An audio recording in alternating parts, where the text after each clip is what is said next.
Tamil world radio, Tamil உலக வானொலி செய்திகள்.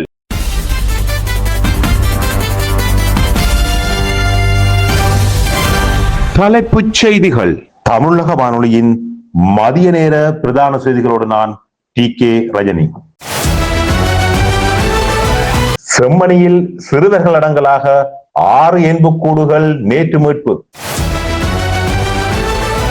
தமிழரசு கட்சி ஜனநாயக தமிழ் தேசிய கூட்டணி சந்திப்பு.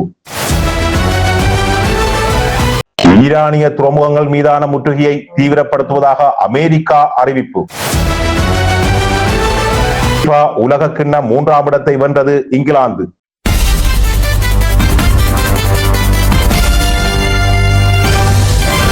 உள்நாட்டு செய்திகள்.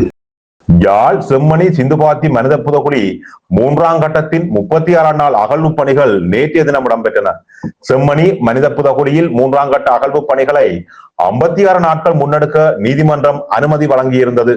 அதற்கமைய 36வது நாளான நேற்றைய தினம் புதிதாக ஒரு வயோதிபரின் எண்புக்கூட்டோடு சிறுவர்களின் எண்புக்கூடுகள் அடங்கலாக 6 எண்புக்கூடுகள் அடையாளம் காணப்பட்டன. அதேவேளை ஏற்கனவே அடையாளம் காணப்பட்டதில் 5 எண்புக்கூடுகள் அகழ்ந்து எடுக்கப்பட்டுள்ளன. வெள்ளை நிறத்திலான பாசிமணி, இரும்பு துண்டு, வளையல்கள் என்பன பிற சான்று பொருட்களாக மீட்கப்பட்டுள்ளன. அத்துடன் 3 மனித எண்புக்கூடு தொகுதிகளும் அடையாளம் காணப்பட்டுள்ளன. ஒரு மன்றையோடு வித்தியாசமான முறையில் அடையாளம் காணப்பட்டுள்ளது.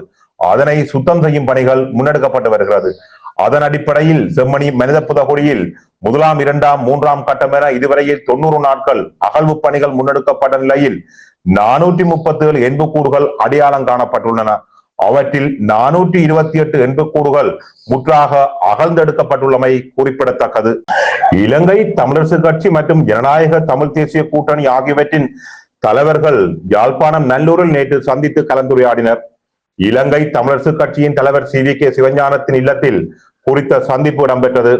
இலங்கை தமிழரசு கட்சியின் சார்பாக சி.வி.கே. சிவஞானம், எம்.ஏ. சுமந்திரன் ஆகியோரும், ஜனநாயக தமிழ் தேசிய கூட்டணி சார்பாக தானா சித்தார்த்தன், சுரேஷ் பிரேமச்சந்திரன், மு. சந்திரகுமார், சி. வேந்தன் மற்றும் நாவண்ணா ரட்னலிங்கம் ஆகியோர் கலந்து கொண்டனர். இதன்போது சமகால அரசியல் நிலவரம், சிறுபான்மை கட்சிகள் இணைந்து உருவாக்கிய புதிய கூட்டணி உள்ளிட்ட பல விடயங்கள் தொடர்பாக கலந்துரையாடப்பட்டதாக சுரேஷ் பிரேமச்சந்திரன் மற்றும் எம்.ஏ. சுமந்திரன் ஆகியோர் தெரிவித்தனர்.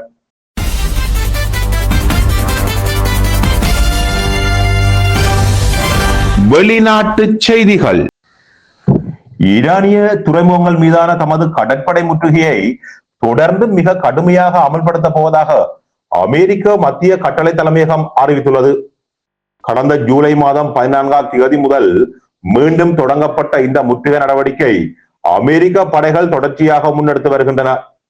இந்த முற்றுகையின் ஒரு பகுதியாக இதுவரை 5 கப்பல்களை வேறு திசைக்கு மாற்றியிருப்பதாகவும் 1 கப்பலை செயலிழக்க செய்திருப்பதாகவும் அமெரிக்க மத்திய கட்டளை தலைமையகம் அதிகாரபூர்வமாக அறிவித்துள்ளது.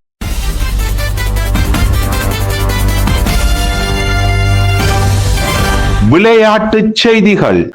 FIFA உலக கிண்ண தொடரின் 3ஆம் இடத்திற்கான போட்டியில் இங்கிலாந்து அணி 6-4 என்ற கோல் கணக்கில் பிரான்சை வீழ்த்தி வெண்கலப் பதக்கத்தை வென்றுள்ளது.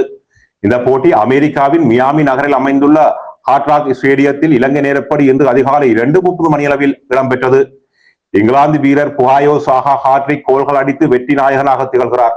பிரான்ஸ் அணிக்காக கிலியன் எம்பாப்போ 2 கோல்கள் அடித்த போதிலும் அணியை வெற்றி பாதைக்கு அழைத்து செல்ல முடியவில்லை. 10 கோல்கள் பதிவான இந்த போட்டி உலக கிண்ண 3ஆம் இடத்திற்கான போட்டிகளின் வரலாற்றில் அதிக கோல்கள் அடிக்கப்பட்ட போட்டியாக அமைந்துள்ளது. தமிழுலக வானொலியின் மதிய நேர பிரதான செய்திகள் யாவும் இத்துடன் நிறைவடைகின்றன. வணக்கம்.